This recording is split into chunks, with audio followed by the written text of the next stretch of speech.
Good evening. So we are live on Facebook, and thank you for coming along this evening and joining us for our latest In Conversation. And this evening, I'm delighted to be joined by author Ed O'Loughlin. Is that how you pronounce it, Ed? Yeah. So these events are free, but if you'd like to give a donation to the library, Libraries Unlimited, which is a charity that runs Devon and Torbay libraries, there is a link in the chat. We're also posting to libraries across Devon this evening, from Braunton, which is in the north of the county, to Budleigh Salterton, which is in the east. So I don't know if you're familiar with either of those names, Ed, but it's sort of spread across Devon. So if you'd like to ask a question, if you pop in the chat, I will ask Ed. So Ed was born in Toronto, Canada, and then grew up in Kildare town in Ireland. And after studying English at Trinity College, Dublin, he worked as a reporter in Dublin for the Dublin Tribune and the Irish Times.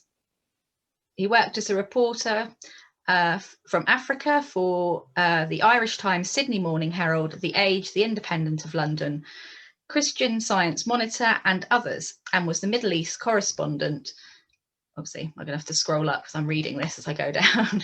The Middle East correspondent, you'll probably be able to fill it in for me. Oh, this is all my computer has decided to go completely slow and die on me. I'm just going to have to go. Anyway. The Sydney Morning Herald and The Age of Melbourne. So thank you for that, Ed. It's moving again now. So since returning to Dublin, he's written for the New York Times, The Economist, Atlantic, Irish Times, Times Literary Supplement and others. So his first novel, Not Untrue and Not Unkind, was longlisted for the Man Booker Prize in 2009. His second novel, Toploader, was a darkly comic vision of the war against terror and was published in 2011. The third novel, The Mines of Winter, was published in 2016 and was a finalist for the Giller Prize and the longlisted for the Sir Walter Scott Prize for Historical Fiction. This Eden, which I have a copy of here, is Ed's fourth book and is out now. So good evening, Ed, and thank you for joining us. It's great to see you. I hope that lots of other people will be watching us and not too excited about the football. I won't give the result because people might be very unhappy with me if I do that. They might know by now. So this Eden is out now. Would you like to give us a bit of an overview of the story? Well, it's basically a literary thriller. It's about money and technology and the way they seem to be poisoning the planet. It follows the adventures of a very small group of people who are either tricked into or design their way into a chase. They're being pursued by the minions of a evil tech baron, which is a bit of a type we have these days. Villains used to have volcanoes and bombs in space, but now they have multiple tech platforms and cyber currencies. And they are trying to uncover the secret of a mystery project which threatens to basically destroy the planet in many respects. Some of them know what they're doing, some of them don't. And it travels the world from Vancouver to Palo Alto, Silicon Valley in California, to New Jersey, New York, Uganda, Somalia, Jordan, Jerusalem, Alexandria, France, and then it ends up about a mile from where I'm sitting right now on the Royal Canal in Dublin. Yeah, they certainly go on a big trip, don't they, across the world. And I really enjoyed the book. I haven't quite finished it yet, so I'm not going to give too much away tonight. And I think that's always the best anyway. But Michael and Alice at the beginning, they're sort of a young couple, aren't they? And they're sort of getting together, and she sort of becomes involved with this company, and he doesn't really know much about it, does he? He sort of keeps his head out of it, really. He's not really that sort of interested, but then she disappears and then it all sort of kicks off. And I think for me it really hooked you in, that sort of first part. And I was like, I can't end there. So what inspired you to write? You said about the, it was the evil tech baron and the sort of cryptocurrency and that. So what sort of gave you this idea for this story? Well, often I find with my previous books, I've started off with a story in mind and then figured out what it meant and why I was writing it as I went along. This is the other way around. This one I knew from the very beginning what I wanted to write about, and I had to design the story to get to that. And it was really just like a lot of people reading the newspapers and looking at the internet and looking at the world around us and just seeing how runaway money really is, it's destroying our societies and our cities and our planet. Young people can't buy houses. Old people don't have pensions. Health services are disintegrating. We have big oil companies who are doing their best to prevent any action on climate change because it will impact on their short-term profits. Big tech companies will do whatever it takes to make money and not pay tax. And it's making our states weaker and our societies weaker. And I just thought, well, who benefits from that really in the long term? Okay, if you're a shareholder in these big platforms, or if you're one of these billionaires that we have now, you may be absolutely gripped and addicted to your next, quarterly profit hit and seeing your theoretical worth go up in Fortune magazine. But if you have children and grandchildren, and they're pretty much do, what are you doing to the planet that they will live on? Building a spaceship isn't going to work. So I thought, well, who's in charge here? Who is the dominant species on our planet right now? And I don't think it's us. I think it's money. So I came up with basically a thriller format and a speculative kind of science fiction almost twist to it. Element, at least that we should consider about the nature of money. And I built a novel around that, and I wrote characters that would carry those themes through.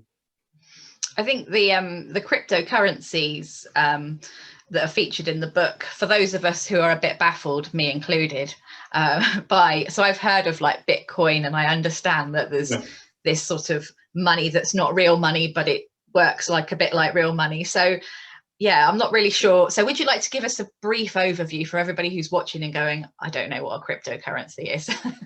Well, cryptocurrency is basically, and I'm not an expert either, although I noticed to my horror the other day that my local corner shop, there's now a terminal in which you can buy and sell Bitcoin. Which, if that isn't a sign that the whole thing is about to blow up as a bubble, I don't know what is. The bank machine and the ice cream machine are right beside it. But cryptocurrency is a method of generating tokens that can be owned, whose ownership can be verified by these ledgers that are created by a whole diffuse network of computers, participating computers. And so they can be traded and nobody knows who owns them. They're not within the control of any government. They can be used to buy anything from weapons to drugs to, well, they're too valuable to buy ice cream with, but you could get on with it. And I was very interested, several years ago, Facebook announced that it was going to design and launch its own cryptocurrency that it and allied tech platforms and banks and so on could use for international transactions.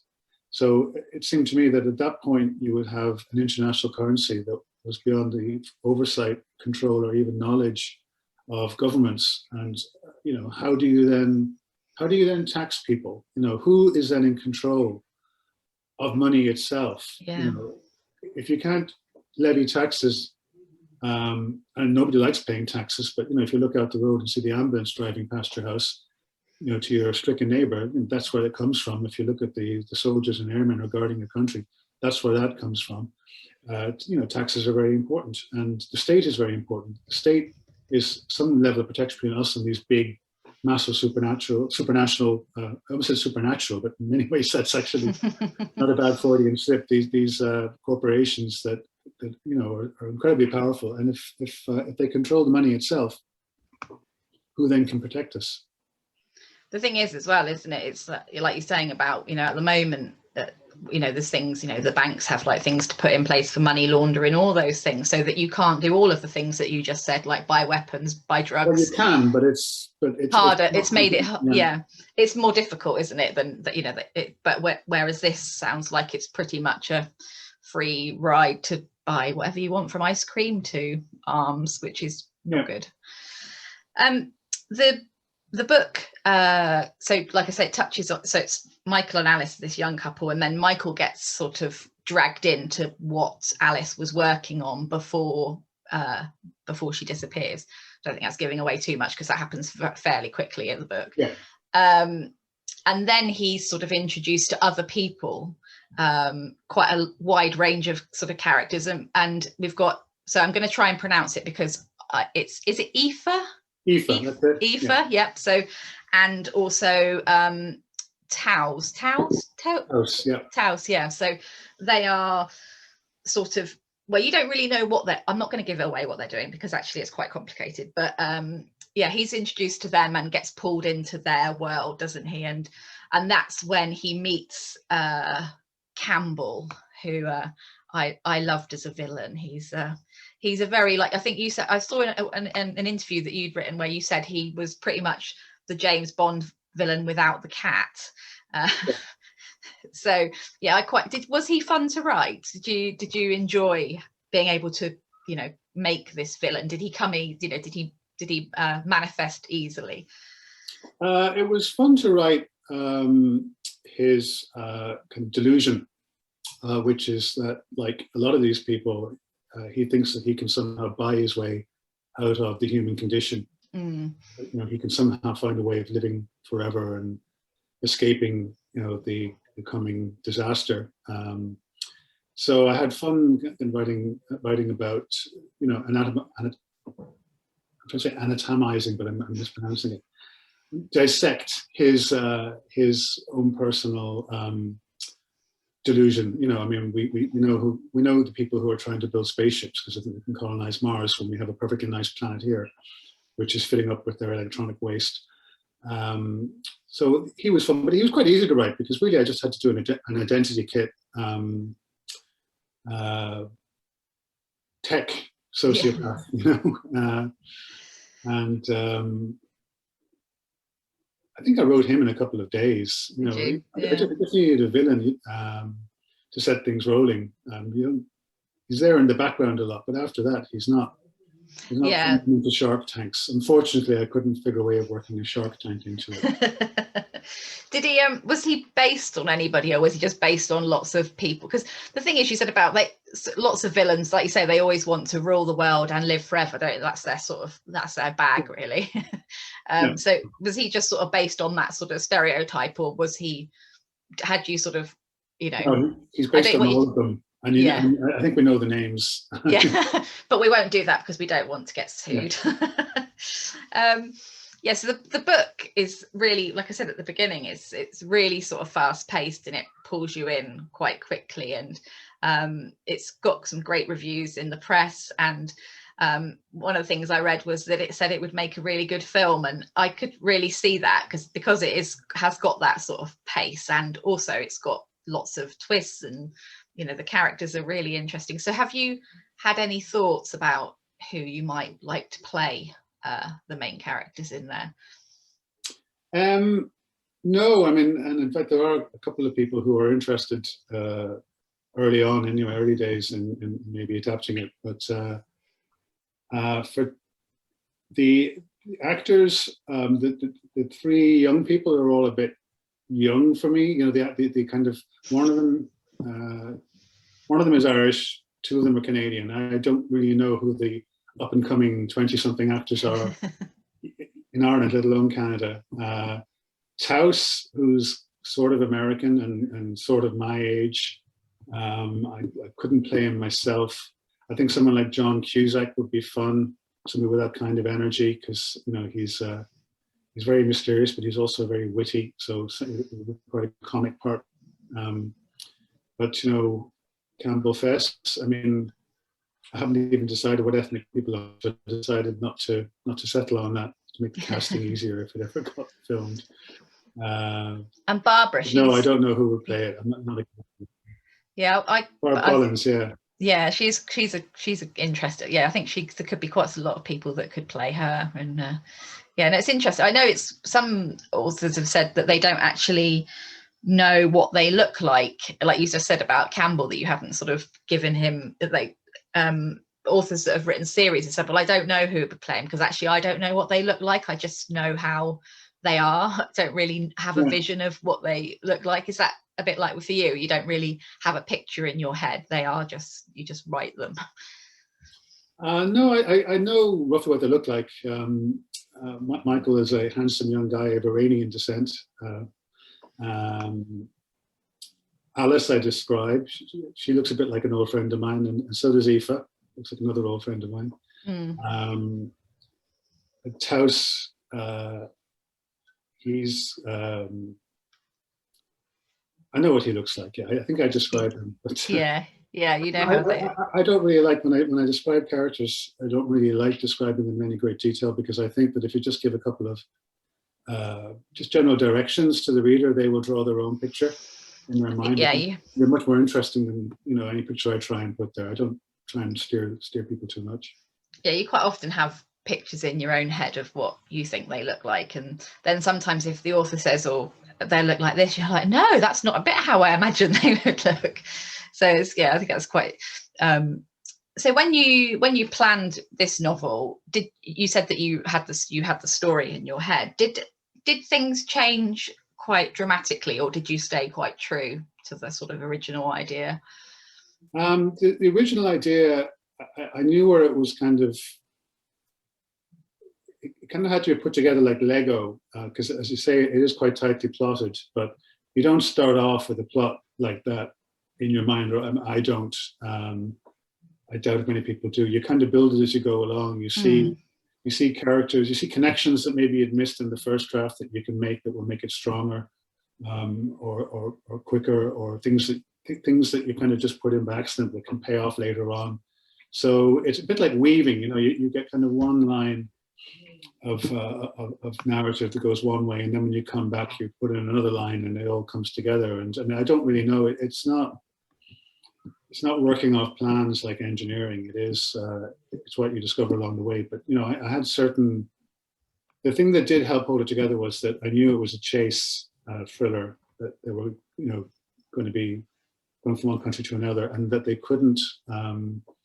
Because they're on the run from the NSA in America and from big tech, they can't use smartphones. They can't even carry smartphones or laptops. They can't have credit cards. They can't go through airports because they would show up on facial recognition technology. So I had to figure out a way of moving these characters across the planet into and out of very difficult places. Like they get in and out of Israel, which is not easy at the best of times, let alone when you're fugitives. That was tricky, but it was fun to try and work out ways of doing that. And that was kind of the first. I don't know, is it the Woofed and the Weft or whatever? That was one line of yarn in weaving it, and then I just kind of put in cross references and tied it all together. But yeah, it's a chase, so that gave it its form. Yeah. So, but the you said about the when you sort of write and the ideas come along, did you, because you've written very different genres, haven't you, in your writing? Was that a conscious decision, or was it just you have an idea and then you write it and it doesn't really need to, because some people are very genre driven, but is your way of writing more that you have an idea and then you write that idea regardless of what genre it's in? Yeah, I don't really write the same book twice, which is probably not good practice for building a career. But I just get kind of bored. If I've done one thing, I want to do something different and use different tools, because I might not write that many books. And in a way, I have to teach myself to write again every time I start a new project. But I like that. It's a challenge, but it's fun, and I really, really enjoy writing my novels and my own material. Not the journalism, that's a job, but it's a pleasure in and of itself. But only if I'm kind of inspired by it. So if I get an idea that I'm really, really drawn to, and I don't get very many, then I'll do it, and I won't really worry about. I'm not worrying about, how my oeuvre fits together. If any serious critics ever do chance to read any of it, they can do that. But I'm just about the next project. Have you, out of your 4 novels, have you had it's like saying what's your favorite child, but do you have a favorite that you've written, or do you love them all, or are they so different that they're all individual? Well, you love them all when you're writing them, and then when they're written, you kind of the love fades a bit. I think my last novel, Mines of Winter, is probably my most personal novel, even though it might not look it. It's about polar explorers and a polar mystery. So there's a lot of stuff in there that really is about me, that's very carefully disguised, but it means a lot to me. And also, it took an awful lot of research and even some travel. So I went on a much longer sort of journey writing it, that is still with me. This book was a lot of fun to write. In some ways, it was my most amusing book to write. I kind of found myself laughing a lot at various parts. I laugh at my own jokes and nobody else gets them. Well, that's good. Yeah. But I think Mines of Winter so far is definitely my most, the one I have the biggest emotional connection to. So are you constantly sort of thinking about new plots, or do they sort of just like happen when they happen and then you decide to write them? Because some people like have they put out 1 book a year, and that's sort of how they do it. So they're constantly thinking about the next thing when they're writing the one they're writing. Yeah. So is that something that works for you, or is it much more of a sort of, it happens when it happens and then you'll do it sort of thing? Sometimes there's a little bit of overlap, but I tend to just, in the past, I've tended to just focus on the thing I'm on. But I'm trying to maybe be a little bit more proactive from now on, because I've got a big gap between publications. There's always about 5 or 6 years between books, which is not good for business. So I'm trying to, I've started working on, I have a memoir coming out next year, which is already written, but it was written almost a year ago. But that's how publishing works, and it's a short memoir. And I've started another novel. And yet, even as I'm working on that, ideas for the next one have started intruding quite intrusively intruding. I couldn't think of the second word. But that's unusual. I haven't done that before. But I should try, and ideally I should be trying to write 2 different things at the same time, or 3, because that's how you get a book a year, and that's how you scrape a living. So you're like hugely experienced with your journalism writing and things. So has your sort of writing in journalism, has that impacted on your sort of writing? Do you I know one of your books, I can't remember which one it was, but I was reading about was sort of loosely based on what you'd done in your previous job, or what you'd written about in your previous job. So well, my first novel, Not Untrue and Not Unkind, was set in Africa, and it was about a group of freelance journalists covering various stories and conflicts in Africa, and they were all conflicts and stories that I covered myself, but it wasn't autobiographical, although people tend to want you to say that it is, because the lead character, who's a bit like me, is much more interesting and romantic, and slightly taller and 2 stone lighter, and has a much more interesting romantic life. So he's also actually a bit sadder than I am. But that was my first novel, and I was trying to become a writer. I didn't know if I could. I was starting very late. I hadn't taken any classes or done any courses. And I was working in the Middle East as a reporter at the time. So it was a very difficult way to start writing, because you don't have a regular schedule or routine. It's very disruptive, very high stress work, particularly in the Middle East. And you never know where you're going to be from one day to the next. So I had to kind of knock it out in lumps here and there. And the easiest thing for me to do was to, rather than try and research scenarios and situations for it, just to use material I already had from my own experience. So in a way, it's kind of, again, a Lego of a different sort. I was just clumping together incidents and trying to carve a novel out of it, which I guess kind of worked in the end. But I'm a bit embarrassed by it now because it was more about me trying to be a writer than writing a book that I had any real emotional need to write. But it got shortlisted for the Man Booker. I mean, that must have been amazing for, was it longlisted? Longlisted for the Man Booker. So for a debut novel, for like you just trying your trying your craft, you must have been. Was that quite overwhelming? Was that sort of shocking? Yes, yeah. I thought I was made for life. I was sure I was going to win it. But it's kind of cruel. You get told you're on the long list, and then it's about 6 weeks, or it was then, until they announced the shortlist. So shortlist, yeah. 6 weeks to make hay, and in that time, every single copy of the book sold out at the bookstores because it's on the long list, and then it takes some ages to restock, and then by the time it gets back in, you're not on the long list anymore. You're not going to win the Booker Prize, and the interest dies away. But it was fun at least being able to walk around for 6 weeks with this potential Booker Prize winner.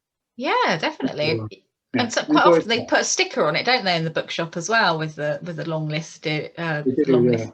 Yeah, so you can at least you can have that. I mean, yes, pretty impressive to have even to be. I imagine that some authors would just love to have that on their sort of CV, even if it doesn't come to anything. So you said your next novel, your next book is going to be a memoir. Is that sort of based on your sort of journalist career or? It's various aspects of my life. It's very short, and it's kind of told in essays through the prism of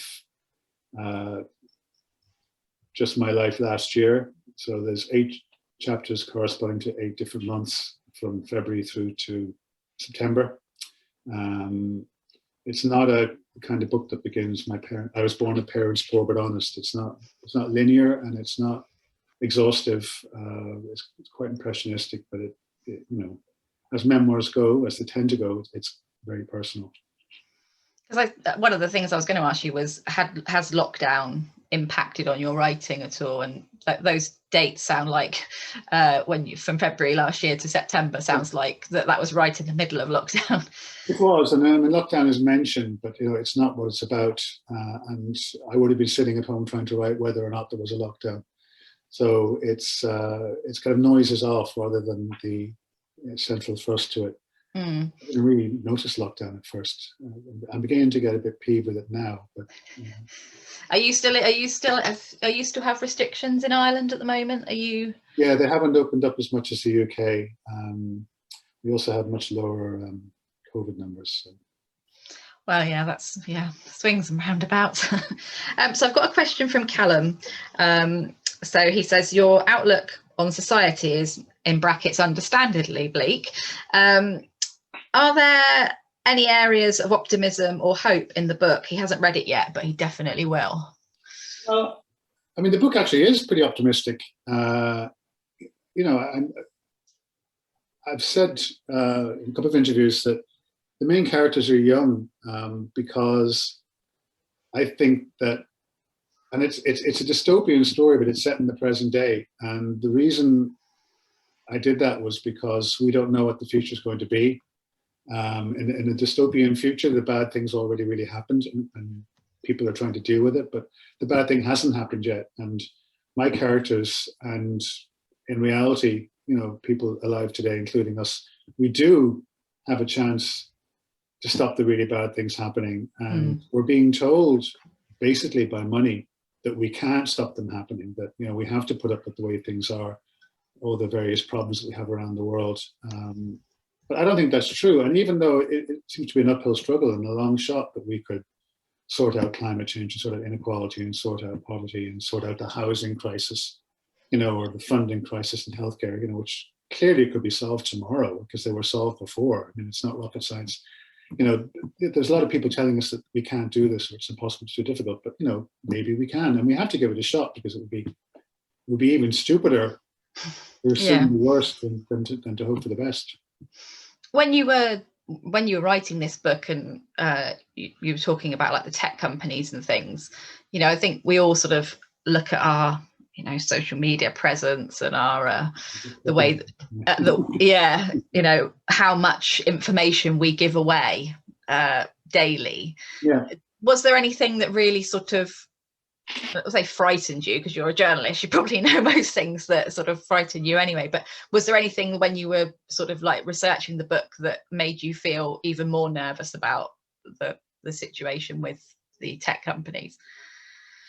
Well, I don't think anything particular. It was just the general accumulation of understanding about how much we're under surveillance and how much we're being manipulated by online platforms, and how damaging big platforms are in terms of, I'm a journalist and an author, and in both of those former trades, the money is being sucked out of them by the likes of Facebook, by Amazon.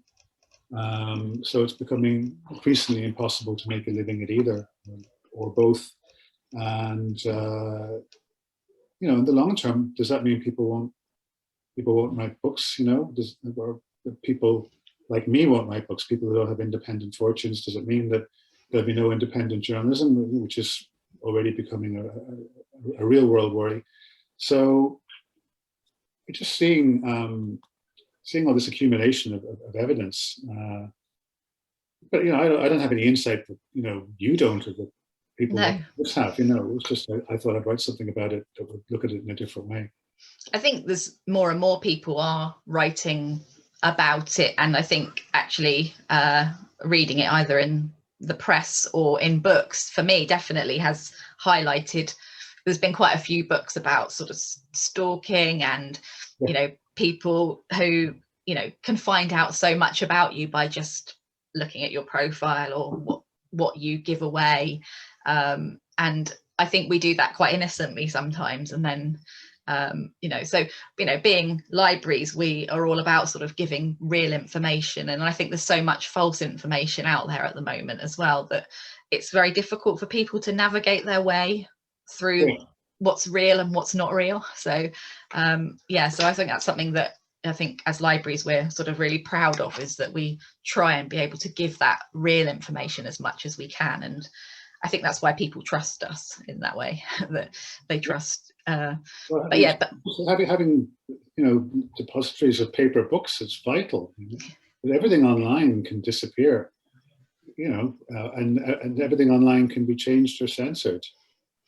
Try to watch a original Indiana Jones film now. It's difficult, but I'm sure there's an old VHS in the library somewhere. It probably is. Not who still have guns, Yeah, that's right. We're actually just about 4 minutes left to go, so it's gone so quickly. So just changing the subject to something a little lighter. So what do you like to read in the summer? And have you read anything particular that you would recommend? Well, you told me in advance you were going to ask me that, and I'm really glad you did, because I have a huge dysfunctional memory. I can't remember what I did last week, what I did yesterday, and I can never remember what I've been reading. People say, what have you read lately? I just blank it. So the beginning of this year, I did what I've always meant to do. I'm quite disorganized, and started writing down a list of books that I'd read, and ones that I liked. I'm not going to go into the ones that I didn't like, and I probably only like 1 and 2 books that I like. I read. I'm a pretty critical reader. I've just very belatedly, and people will laugh at me, discovered The Talented Mr. Ripley. That was the very last book I read. That's a good one. So I've got all the other ones on order. I really liked Mr. Wilder and Me by Jonathan Coe, and that's one I would recommend for beach reading or holiday reading. It's a very emotionally profound book in the end, but done with a very light touch, and it's very amusing. So it's a serious book disguised as a holiday book that works as a holiday book. I read another kind of dystopian present day story, Phase 6, by an American writer called Jim Shepard, who is looking at the kind of the nuts and bolts of the next pandemic, not the one we're going through now, but what the next one might look like. And he has a strange disease emerging from a rare earth minerals mine in Greenland and spreading rapidly. And he's got a whole cast. It's very fast moving. Again, a really good summer read. That sounds fun. Yeah, that sounds really interesting. I think that one does sound good. Yeah, and one I read last year, which I would heartily recommend if people haven't heard, is The Narrow Land by Christine Dwyer Hickey. It won the Walter Scott Prize. She's an Irish author, but I don't know the word Ireland even is mentioned anywhere in it. It's about the artist Edward Hopper and his wife, and she imagines this summer they spent on Cape Cod where they lived, and weaves this whole cast of characters around them in the I think it's the early 50s or late 40s, and I think it's the best historical novel I've ever read, apart from The Leopard by Lampedusa. I always have to throw that one in. And I would heartily recommend that one. It's very moving, very beautiful. And there's a lot of it set on the beach. Again, good beach read. I read it on the beach last summer. Yeah, well, it depends whether we get on a beach this year. We might get on a beach in this country, but it's not looking overly hopeful for us to be able to. It was an Irish beach. Yeah. Oh, thank you so much for joining us this evening. It's been really entertaining, and I'm going to be finishing this Eden later because I haven't got very much left to go. So I'm going to just show it again. So this Eden is out now, and you can, if you've got the hardback there, I've got the proof. So yes, it's and it's available to buy from all good bookshops, and it's also available to hire or take out from on your Devon Libraries card. So our next In Conversation is a week today on Tuesday the 6th of July, and that's at the slightly later time of 8 p.m, and that will be with Ella D. Harper, who has written the book called The Wolf Den, and Jennifer Saint, who has written a book called Ariadne, and they're both about women and myths, and it's going to be great. So thank you again, Ed, for joining us. It's been really entertaining, and thank you and good luck with the book, and we look forward to seeing what comes next. So thank you.